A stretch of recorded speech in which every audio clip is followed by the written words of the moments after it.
డిపార్ట్మెంట్లో ట్రాన్స్ఫర్స్ కోసం ఒక లింక్ క్రియేట్ చేయడం జరిగింది. సో దాన్ని ఎట్లా మనం ఓపెన్ చేయాలి, దాంట్లో ఏం ఎంట్రీస్ చేయాలనేది ఒకసారి చూద్దాం మనం. సో మనకు పంపిన ఒక లింక్ని మనము ఇలా క్లిక్ చేసినప్పుడు ఇలా మనకు మొబైల్లో అయితే ఇలా కనిపిస్తుంది.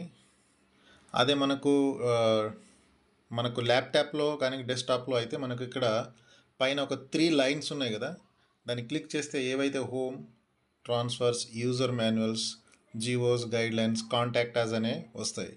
అదే ఇది మొబైల్ అయితే ఈ 3 లైన్స్ని మనం క్లిక్ చేస్తే వస్తుంది.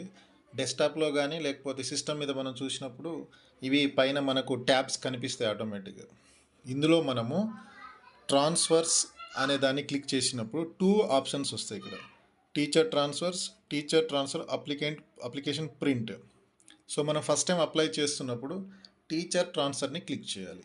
చేస్తే మనకు ఇలా మొబైల్లో అయితే ఇలా వస్తుంది, these services are not available in small screen devices అని. అంటే మొబైల్స్లో కానీ ట్యాబ్స్లో కానీ ఇక్కడ కొన్ని కనిపించవు మనకు. అదే డెస్క్టాప్ మీద అయితే ఫుల్గా కనిపిస్తుంది.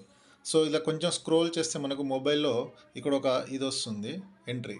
Click here for new entry. అంటే మీరు అప్లికేషన్ ఎంట్రీ చేయడం కోసం దీన్ని క్లిక్ చేయాలి. చేసినప్పుడు మనకి ఇక్కడ ఏమొస్తుందంటే మొబైల్ నంబర్, ఎంప్లాయ్ ఐడి అనేది అడుగుతుంది. సో ఇప్పుడు మనం మీ మొబైల్ నంబర్, మీ ఎంప్లాయ్ ఐడి క్లిక్ చేసి సబ్మిట్ చేస్తే మనకు ఫామ్ అనేది ఓపెన్ అవుతుంది.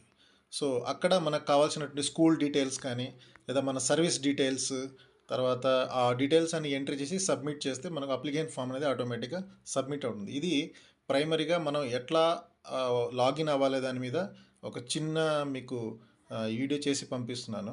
సో ఇది చూసి మీరు మొబైల్ నెంబర్, ఎంప్లాయ్ ఐడి కొట్టి సబ్మిట్ చేస్తే మీకు ఓటీపీ వస్తుంది. ఓటీపీ వచ్చిన తర్వాత ఆ ఓటీపీని మీరు దాంట్లో ఎంట్రీ చేస్తే స్టెప్స్ అయిపోయిన తర్వాత ఓటీపీ ఎంట్రీ చేసిన తర్వాత ఈ ఫామ్ అనేది మనకు ఓపెన్ అవుతుంది. ఈ ఫామ్లో టీచర్ డీటెయిల్స్ ఉంటాయి, స్కూల్ డీటెయిల్స్ ఉంటాయి, తర్వాత సర్వీస్ డీటెయిల్స్ ఉంటాయి, స్పౌస్ డీటెయిల్స్ ఉంటాయి, ప్రిఫరెన్షియల్ కేటగిరీస్, తర్వాత అప్లికేషన్ ఫామ్ని సబ్మిట్ చేసి మీరు ప్రింట్ తీసుకోవచ్చు. ఇదైతే టోటల్ ప్రాసెస్ దీంట్లో. సో మీకు ఏమైనా డౌట్స్ ఉన్నా కూడా అక్కడ కాంటాక్ట్ డీటెయిల్స్ అనేవి మనకి ఇవ్వడం జరిగింది. వాళ్ళకు కూడా కాంటాక్ట్ అయ్యి మన టెక్నికల్ దాన్ని కూడా మనము సాల్వ్ చేసుకోవచ్చు. సో టోటల్గా మాన్యువల్ అయితే మనకి ఇవ్వడం జరిగింది. ఆ మాన్యువల్ ఒకసారి ఇది ఇలా అయితే మనకు డెస్క్టాప్ మీద కనిపిస్తుంది పైన డైరెక్ట్గా. మొబైల్ అయితేనేమో 3 లైన్స్ కనిపిస్తుంది, గుర్తుంచుకోవాలి.